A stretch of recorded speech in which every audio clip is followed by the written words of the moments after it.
Chakramata YouTube channel ವೀಕ್ಷಕರಿಗೆ ನನ್ನ ಹೃತ್ಪೂರ್ವಕ ನಮಸ್ಕಾರಗಳು. ಸುಭಾಷಿತ: ಅವರವರು ಮಾಡಿದ್ದು ಅವರವರೇ ಅನುಭವಿಸುತ್ತಾರೆ. ಅದು ಒಳಿತಾಗಲಿ ಕೆಡುಕಾಗಲಿ ನಾವು ಯಾರಿಗೂ ಏನೂ ಬಗೆಯದೆ ಸುಮ್ಮನೆ ಇದ್ದು ಕಾದು ನೋಡಬೇಕೋ. ಇವತ್ತು ಸುಮಂಗಲಿಯರಿಗೆ ಧರ್ಮಶಾಸ್ತ್ರ ಏನು ಹೇಳುತ್ತೆ ಅನ್ನೋದನ್ನು ಬಗ್ಗೆ ತಿಳ್ಕೊಳ್ಳೋಣ. ಸುಮಂಗಲಿಯರು ಬೈತಲೆಯಲ್ಲಿ ಯಾವಾಗಲೂ ಕುಂಕುಮ ಇರದೆ ಇರಬಾರದು. ಎರಡು ಕೈಗಳಿಂದಲೂ ತಲೆಯನ್ನು ಕೆರೆದುಕೊಳ್ಳಬಾರದು. ಹೆಣ್ಣು ಮಕ್ಕಳು ಮನೆಯಲ್ಲಿ ಯಾವುದೇ ಕಾರಣಕ್ಕೂ ಕಣ್ಣಲ್ಲಿ ನೀರು ಹಾಕಬಾರದು.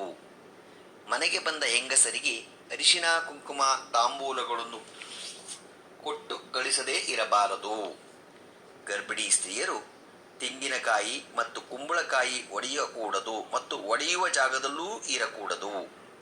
ಗರ್ಭಿಣಿ ಸ್ತ್ರೀಯರು ನಿಂಬೆಹಣ್ಣನ್ನು ಕುಯ್ದು ದೀಪ ಹಚ್ಚಬಾರದು. ಸೂರ್ಯೋದಯಕ್ಕೆ ಮುಂಚೆ ಬೀದಿ ಬಾಗಿಲಿಗೆ ನೀರು ಹಾಕಿ ರಂಗೋಲಿ ಇಡಬೇಕು. ಇದನ್ನು ಮನೆಯವರೇ ಮಾಡಬೇಕು. ಲಕ್ಷ್ಮಿ ಒಳಗೆ ಬರಲು ಇದು ಕಾಲ. ಮನೆಯಲ್ಲಿ ಏನಾದರೂ ಇಲ್ಲದಿದ್ದಲ್ಲಿ ತುಂಬಿದೆ ಎಂದು ಹೇಳಬೇಕು, ಇಲ್ಲ ಎಂದು ಹೇಳಬಾರದು. ದುಃಖ ವಿಚಾರಿಸಲು ಅಂದರೆ ಸಾವು ನೋವು ಮುಂತಾದವ ಆದಾಗ ಬಂದವರನ್ನು ಆಹ್ವಾನಿಸಬಾರದು. ಅದೇ ರೀತಿ ಅವರು ಹೋಗುವಾಗ ಹೋಗಿ ಬರುತ್ತೇನೆ ಎಂದು ಹೇಳಬಾರದು. ಈ ನಡುವೆ ದುಃಖ ವಿಚಾರಿಸಲು ಬಂದವರನ್ನು ಬನ್ನಿ ಬನ್ನಿ ಎಂದು ಆಹ್ವಾನಿಸಿ ಸ್ಥಳ ಕೊಟ್ಟು ಕೂರಿಸಿ ಕಾಫಿ ಕೊಟ್ಟು ತುಂಬ ಅತಿಥಿ ಮರ್ಯಾದೆಗಳನ್ನು ಮಾಡುತ್ತಿದ್ದಾರೆ. ಪರೋಕ್ಷವಾಗಿ ನಾವು ಅಶುಭವನ್ನು ಕೋರಿಕೊಳ್ಳಲು ಇದು ನಾಂದಿಯಾಗುತ್ತದೆ. ಹಾಗೆ ಮಾಡಬಾರದು. ಹೊಸ ಬಟ್ಟೆಗಳನ್ನು ಧರಿಸುವ ಮೊದಲು ಅದಕ್ಕೆ ಸ್ವಲ್ಪ ಅರಿಶಿನವನ್ನು ಯಾವುದಾದರೂ ಒಂದು ಮೂಲೆಯಲ್ಲಿ ಹಚ್ಚಬೇಕು. ಮನೆಯ ಅಕ್ಕ ತಂಗಿಯರಿಗೆ ವರ್ಷಕ್ಕೊಮ್ಮೆಯಾದರೂ ತವರಿಗೆ ಕರೆಸಿ ಅರಿಶಿನ ಕುಂಕುಮ ಫಲ ತಾಂಬೂಲದ ಜೊತೆಗೆ ಹಣ ಅಥವಾ ಒಡವೆಗಳನ್ನು ಕೊಟ್ಟು ಅರಸಿದರೆ ಮನೆತನ ತುಂಬ ಎತ್ತರಕ್ಕೆ ಬೆಳೆಯುತ್ತದೆ. ಒಬ್ಬರು ಧರಿಸಿದ ಹೂವನ್ನು ಇನ್ನೊಬ್ಬರು ಧರಿಸಬಾರದು. ಆದರೆ ಇತ್ತೀಚಿನ ದಿನಗಳಲ್ಲಿ ಈ ಕೆಲಸ ಬಹಳಷ್ಟು ಕಡೆ ಸಹಜವಾಗಿದೆ. ಅಂದರೆ ದೇವರು ಹಾಕಿದ್ದನ್ನು ಹಾಕೋಬಹುದು ಅಷ್ಟೇನೆ. ಕಪ್ಪು ವರ್ಣದ ಬಟ್ಟೆಗಳನ್ನು ಧರಿಸಬೇಡಿ. ಉಪ್ಪು, ಹುಣಸೆಹಣ್ಣು ಇವುಗಳನ್ನು ಯಾರಿಗೆ ಕೊಟ್ಟರೂ ಕೈಗೆ ಕೊಡಬಾರದು. ಕೆಳಗೆ ಇಡಿ, ಅವರೇ ತೆಗೆದುಕೊಳ್ಳುತ್ತಾರೆ. ಪ್ರತಿನಿತ್ಯ ಊಟಕ್ಕೂ ಮುನ್ನ ಕಾಗೆಗೆ ಅನ್ನ ಇಡಿ. ಕಾಗೆಗೆ, ದನಗಳಿಗೆ ನಾವು ಊಟ ಮಾಡುವ ಮುನ್ನ ನಾಯಿ ಬೆಕ್ಕಿ ಊಟ ಮಾಡಿದ ಬಳಿಕ ಅನ್ನ ನೀಡಿ. ಒಡೆದ ತೆಂಗಿನಕಾಯಿ ನೀಡುವಾಗ 3 ಕಣ್ಣು ಇರುವ ಭಾಗವನ್ನು ನೀವು ಬಿಟ್ಟುಕೊಂಡು ಉಳಿದ ಭಾಗವನ್ನು ಇತರರಿಗೆ ಕೊಡಬೇಕು. ಕಾಲಿನ ಮೇಲೆ ಕಾಲು ಹಾಕಿ ಕುಳಿತುಕೊಳ್ಳುವುದು, ಕಾಲು ಅಲುಗಾಡಿಸುತ್ತಾ ಕೂರುವುದು, ಒಟ್ಟಿ ಕಾಲಿನಲ್ಲಿ ನಿಲ್ಲುವುದು ಮಾಡಬಾರದು. ಇದರಿಂದ ದರಿದ್ರ ಉಂಟಾಗುತ್ತದೆ. ಸುಮಂಗಲಿ ಸ್ತ್ರೀಯರು ಮುನಿಸಿಕೊಂಡು ರಾತ್ರಿ ಹೊತ್ತು ಊಟ ಮಾಡದೆ ಮಲಗಬಾರದು.